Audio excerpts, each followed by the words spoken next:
Je lis du livre de Genèse, chapitre 20, les versets 1 et 2, ce qui suit. Abraham partit de là pour la contrée du Midi.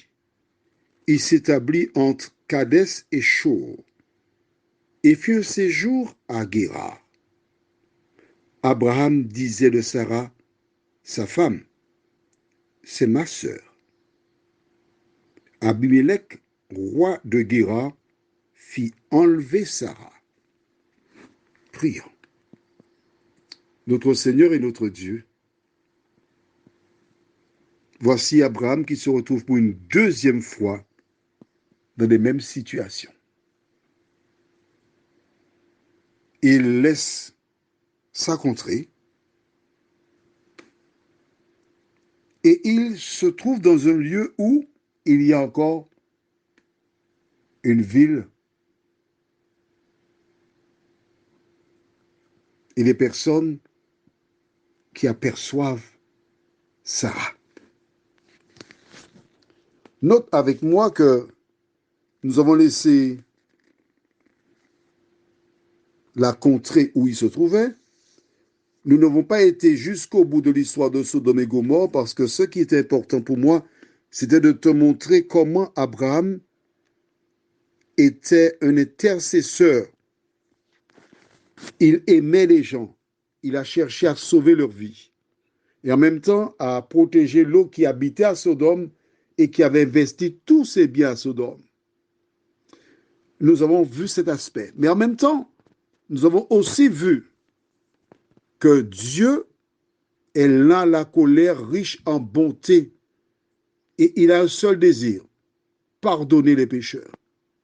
C'est pourquoi Abraham est sorti de 50 et descendu jusqu'à 10 et Dieu a répondu, je ne détruirai pas la ville à cause des 10.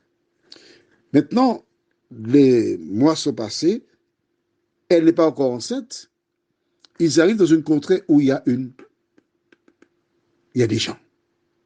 Et Abimelech, quand on lui parle de la beauté de cette femme, il l'a fait enlever. Et elle est emmenée chez lui. Pourquoi? Parce qu'Abraham avait encore dit, c'est ma sœur. Est-ce que tu te rappelles, lorsque le pharaon avait fait une leçon à Abraham en lui disant, que t'ai-je fait? Pourquoi m'as-tu fait cela? Pourquoi tu n'as pas dit que c'est ta sœur? Devant tous les grands de la cour de Pharaon en Égypte. Abraham avait reçu une belle leçon, nous pensions. Mais voici Abraham qui recommence. Pourquoi? À travers cette attitude, j'aime la Bible, je t'ai toujours dit, la Bible nous indique que l'homme est un pécheur, né dans le péché, formé dans l'iniquité.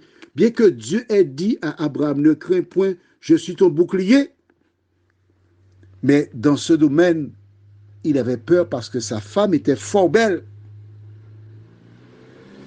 Alors, Dieu a dit ça, mais il a flanché.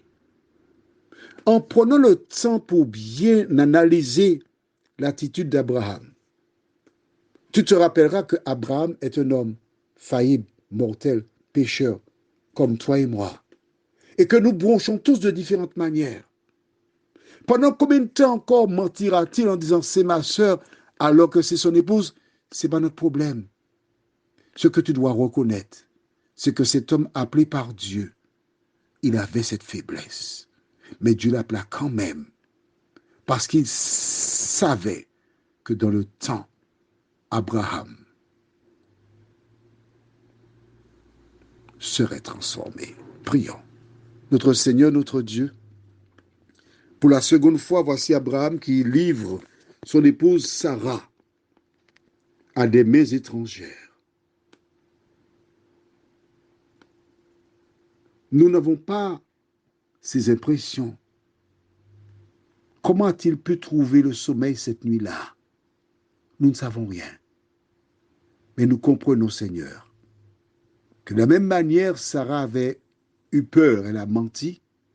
Lui aussi, il a peur, il a menti. de nous aider, Seigneur, par ta grâce, à ne pas avoir recours aux mensonges, mais à nous appuyer sur la vérité qui est Jésus, nous en prions, en son nom et pour ta gloire éternelle. Amen. Je te souhaite une bonne journée.